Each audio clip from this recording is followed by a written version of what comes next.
Alors, Ivo Graziani, chef de cabinet du Grand Hospitalier de l'Ordre souverain de Malte, ici au Grand Magistère à Rome. Alors, les projets de l'Ordre de Malte sont très variés sur toute la question pour l'aide et le support aux réfugiés et migrants, des pays de départ en Afrique, au Moyen-Orient, sur toute la route de migration, jusqu'aux pays d'arrivée, en Allemagne, en France, en Autriche, en Italie. Par exemple, en Allemagne, dans les pointes plus hautes d'arrivée de la vague de migration, il y avait jusqu'à 55 000 lits par jour mis à disposition par l'Ordre de Malte.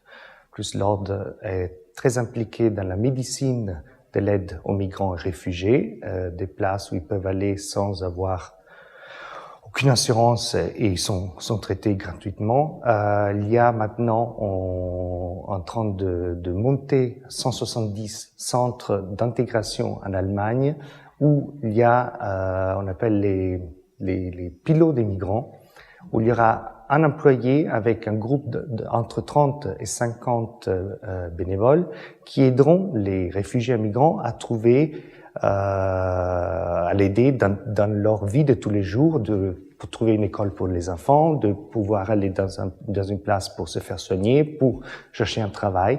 Ça, c'est vraiment le dernier pas vers l'intégration des gens qui sont arrivés de ces crises humanitaires de toutes les parts du monde. D'abord, comme Paul VI a déjà dit, la clé à la paix, c'est le développement.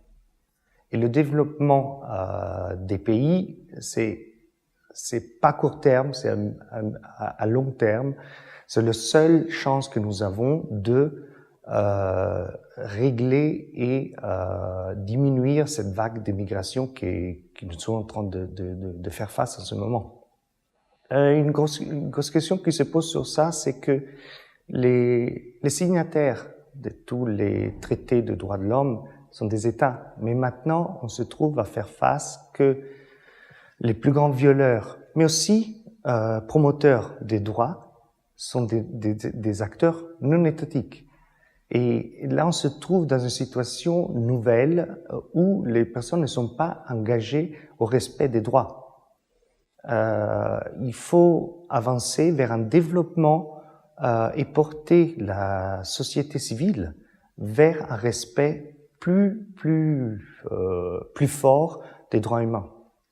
Parce que beaucoup ne sont plus des États. On voit ISIS, Daesh, comment on veut les appeler. C'est pas des signataires. Le problème la majeure question qui se pose est où les populistes trouvent leur terrain pour critiquer autant migrants et de faire peur, c'est qu'on ne les connaît pas. La clé pour l'intégration, c'est la rencontre personnelle. On a eu, je veux dire, des succès énormes en Allemagne, car les gens dans les petites communautés, dans les villages, ils les rencontrent, et quand on connaît et on donne un nom à la personne, la peur disparaît. Cet été, j'étais visiter des centres d'accueil, notamment des centres pour des réfugiés et migrants mineurs non accompagnés. Et c'est des enfants qui ont souffert des tortures. Ils vont pas à la piscine avec les autres enfants parce qu'ils ont des séquelles sur tout le corps. Ils ont peur d'enlever leur t-shirt. Et ils m'ont préparé un déjeuner, un couscous. C'était très gentil, c'était très émouvant. Et ces enfants, après 6 ou 9 mois, parlaient l'allemand mieux que moi. Et il y en avait même 2 qui avaient trouvé un travail à la boulangerie locale.